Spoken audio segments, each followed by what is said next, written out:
I've been working in tech for the past 4 years, and I've done a bit of everything. I started working at Huawei doing research on quantum computing. Then I decided to start my own business on software development with two friends, and after failing on that, I decided to move to the other side of the world, from Spain to India, to work for an aerospace startup designing the software architecture that goes on drones and aircrafts while they are flying. All of that with a six-figure salary at the age of 24. During this entire journey, during these 4 years, I've made a lot of errors. And what I want with this video is to show you every single thing that I learned so you can go much faster than me. This video is for those of you who are existing software engineers or wish to become a software engineer, or you are somewhere in the middle and you don't consider yourself as a software engineer, but actually a big chunk of your work, of your day-to-day work, is coding. If you actually take a note on every single thing that I'm going to say in this video, there is no reason for you to not be able to make more money and to be in a much better situation than you are now. So first, I want to give you some context about what software engineering is and what is your role in the job market as a software engineer. When most of the people jump out of the university and they jump into the job market, they are lost. And they are lost because in the university you have learned about coding, programming languages, frameworks, algorithms, but you don't have the experience of what is getting paid. And as a software engineer, you are a person that creates solutions to problems that other people have. And those people who have the problem are ultimately the people who are paying you to solve them a problem. And that's actually your role. Your role is not to create the better code or create the best solution. Those things are really good and they will give you a lot of money if you are creating the right solution for the right people at the right moment. So my first piece of advice is change your mindset from an engineering mindset to a business mindset. I'll give you a personal example of what I mean by that. I work at an aerospace company and I develop software, but with different purposes. On the one hand, I develop the software that is going to run on the actual drone while it is flying. So the software that goes into those drones has to be super clean, and the rules to write that software are super strict, because a drone crashing because my software was wrong, it's a loss that we cannot admit. Even people can die because of that. However, I also work with the design team for drones that are yet not flying or they are experimental or whatever. And the design team sometimes needs quick analysis to take decisions on design that won't impact in the short term to drones that are actually flying. So I can be flexible on the way I write my code. I can make code that is not maintainable, and it's okay, because what they need is in that moment is speed. And understanding your business, in my case aerospace, allow you to understand what are the needs and what is the solution that you have to create for that need. Blocking people that work on design because I want to have a clean code is a bad decision as a software engineer. However, if you don't think on the business, you are only thinking on the things that you learn and the things that you read in your software engineering books, you are missing one part of the story. Developing this business mindset is what is going to make you progress faster in your career, because your boss or your manager will give the most important problems to the person who is able to make the right technical solution and the right technical decisions to solve the business problems. So now that we have this business mindset, you should think on yourself actually as a business. You should think on yourself as a company. And you are a company. I mean, you are a person that provides value to other people. Other people pay you because you solve problems for them. So think on yourself as a company. And having in mind that you are a company and you are a business, here comes my second piece of advice. You should keep your word, be proactive, and take risk. So first, you have to be proactive. When you are working as a software engineer, you shouldn't be a passive worker, someone that just receives tasks, execute those tasks, and go to the next one. You should be all the time seeing the big picture of the project that you're working in. And if you don't see it, you should ask to people with more experience than you to give you the context of the big picture, such that you know what you are doing and you understand why you are doing that. So this takes us to the second point. Keep your word. When you are responsible for something, you should be the owner of that problem. Should be the one who takes the decisions of that problem and the one who takes the fault if something happened. If someone gives you a high responsibility project and you succeed on that project, the confidence that everyone in your company will have in you will grow exponentially. And this leads to the third point: take risk. This may seem contradictory because taking risk means that sometimes you won't be able to keep your word. And that's right. Sometimes you will fail. And that's common. And that's also common in business. Remember, it's very important. I'm repeating this a lot, but you should have a business mindset. When there is no risk, there is no opportunity. I'll give you an example of what I mean by taking risk. If someone asks you, maybe in an interview or maybe in your existing job, ask you, do you know how to use this technology?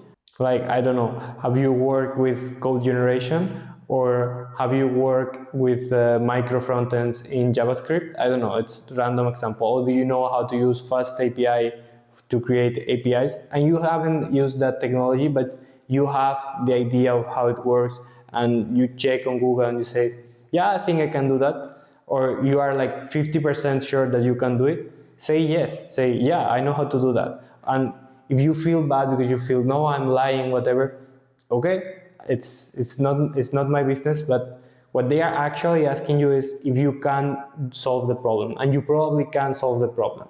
So maybe you need to learn some, but to learn these kind of things, it's something that you won't learn if you don't work on that. And you find an opportunity to work on that, do it, say yes.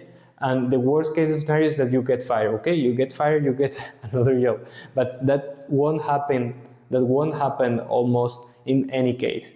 Something about learning that we sometimes forget is that the path of learning is first you do and then you learn. It never goes in the opposite direction. You never learn first and then do.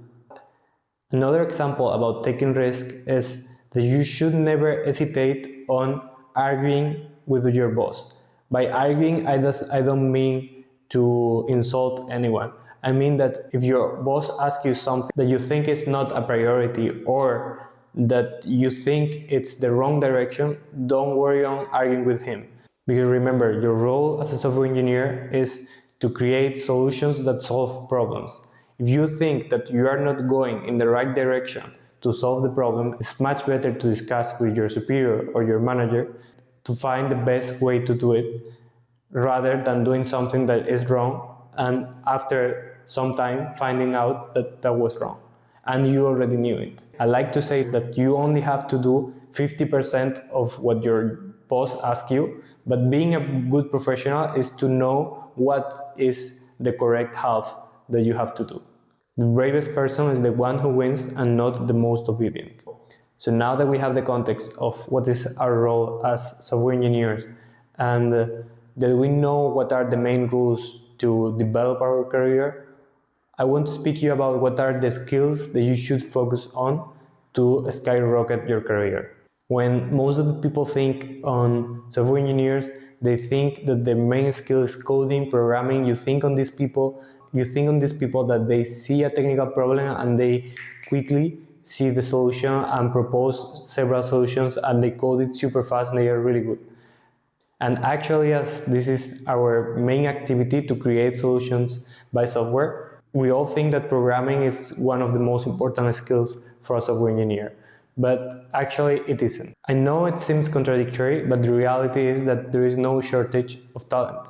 There are lots of people with impressive skills graduating every year, thousands of people graduating from the best universities in the world. And especially in 2026, in the era of AI, where each time a bigger chunk of the code is written by an AI, the talent is not the bottleneck anymore. The bottleneck is to have a professional who can create the right solution that the market demands. Don't only think on being the next Facebook.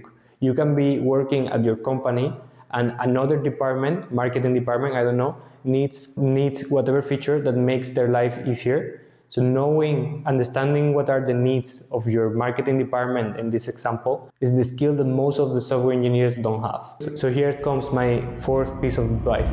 You should focus on soft and communication skills, because probably you already have the hard skills, and anyway the hard skills are each time with AI are becoming more and more a commodity. You should focus on communication, and communication is many things.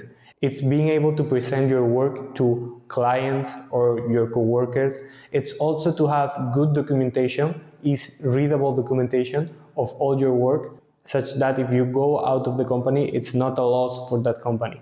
And speaking about that, this is related with this point. You should focus on communication, because for those of you who are struggling, or maybe not struggling, but you are on a job search currently on software engineering, I'll tell you something.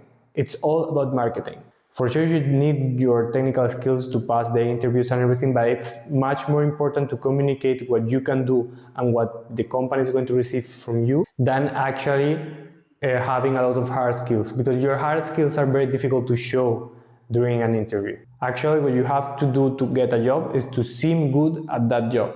And to keep your job, what you have to do is to be actually good. On this topic, I help software engineers to switch jobs and get their six-figure salary. If you're interested, you should sign up to my mail list, to my newsletter. It should be appearing here, thefreeengineer.com. You sign up there, and it's very important because I only select the people that I work with from my mail list.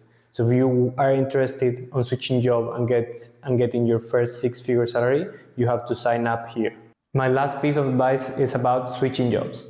Switching jobs is something that, especially in the past years, is something that has been super common in software engineering. The average time that a person works in the same company for a software engineer is 18 months. And I've seen a lot of drama from both sides, from the side of the company and from the side of the workers, saying that software engineers have no loyalty to their company or whatever. And the key here is the same that I've been saying during all the video. You should think on yourself as a business. And as a business, the company is not your family. It's not someone that you have to be loyal to. It's a customer. And you should provide a great service. And you shouldn't leave a company leaving them with a mess that you created. That's being a bad professional. But at the same time, exposing yourself to different companies is really good for your learning. The most you get exposed to different environments, the most you learn. As far as you can, don't think on how much time you spend on companies, think on projects. Work on projects end to end, deploy your project, see your project working in the market, the solutions that you are creating, working in the market and solving real problems, and that's what will give you the most experience, and your company will be satisfied. That's the best solution to the trade-off between getting the experience and your company being satisfied with your work. Not finishing projects will create problems for them and also problems for you, because you won't see your project actually working in real world, which will give you much more experience than doing 70% and not the last part. And for the company, if you go in the middle of a project, it's easier for them to lose that expertise that you learned and that you had, and you maybe was the only one in the company who were able to do that. So the overall idea that I want you to take from this video is that as a software engineer, you should think on yourself as a company that has clients, and its role is to satisfy clients. And how you do that is creating solutions to problems. But you shouldn't be thinking on the engineering side, you should be thinking on the business side. The engineering side, all the technology is for you. The business is for them, it's for your clients. Even if you work at something so technical that as I do, you should be thinking on what your company wants from you. Having all this business mindset, plus applying all the advices that I gave you in the video, it's what will skyrocket your career. Bye.